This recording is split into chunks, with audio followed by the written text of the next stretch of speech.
La chirurgie de Vinicius Junior, faut-il changer pour plaire aux autres? La récente transformation physique de Vinicius Junior a suscité de nombreuses réactions sur les réseaux sociaux.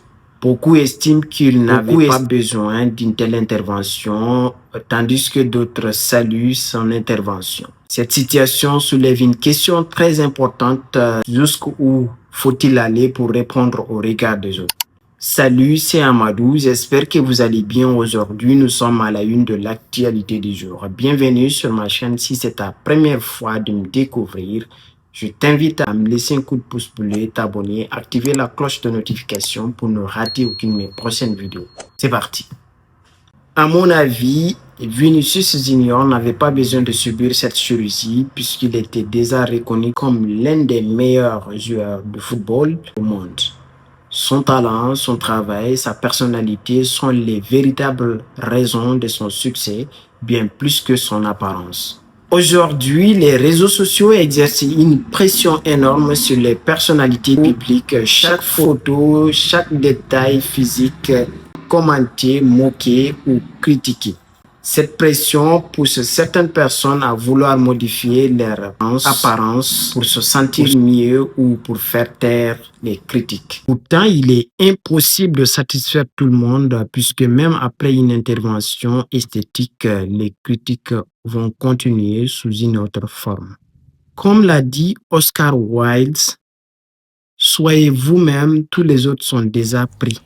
Cette citation nous rappelle qu'il est inutile d'essayer de devenir quelqu'un d'autre pour obtenir l'approbation des autres. Autrement dit, ce qui fait réellement la valeur d'une personne, ce sont ses actions, son caractère, son cœur et non son visage.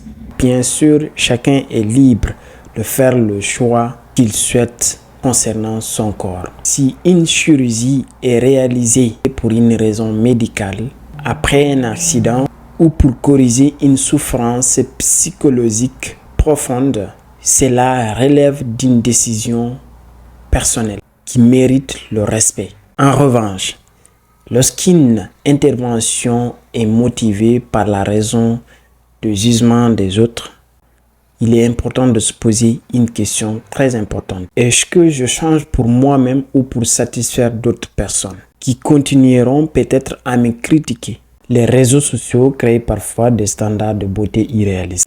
Les filtres, les retouches permanentes donnent l'impression parfois qu'il faut être parfait pour être accepté. Pourtant, il n'existe pas la perfection physique. Comme l'a dit Eleanor Roosevelt, personne ne peut vous faire sentir inférieur sans votre consentement. Cette phrase rappelle que notre estime personnelle ne devrait pas dépendre de l'opinion des autres. Enfin, rappelons que Vinicius Junior restera avant tout un immense footballeur. Son héritage sera construit par ses performances, ses buts, ses trophées et non par les traits de son visage. En conclusion, le cas de Vinicius Junior dépasse le cadre du football. Il nous invite à réfléchir à notre propre rapport au regard des autres. Avant de vouloir changer notre apparence, demandons-nous si nous le faisons par conviction personnelle ou la peur du jugement des autres. Le plus beau visage est celui qui reflète la confiance, la sincérité et la paix. Les critiques passeront toujours, mais apprendre à s'accepter est la plus belle victoire qui durera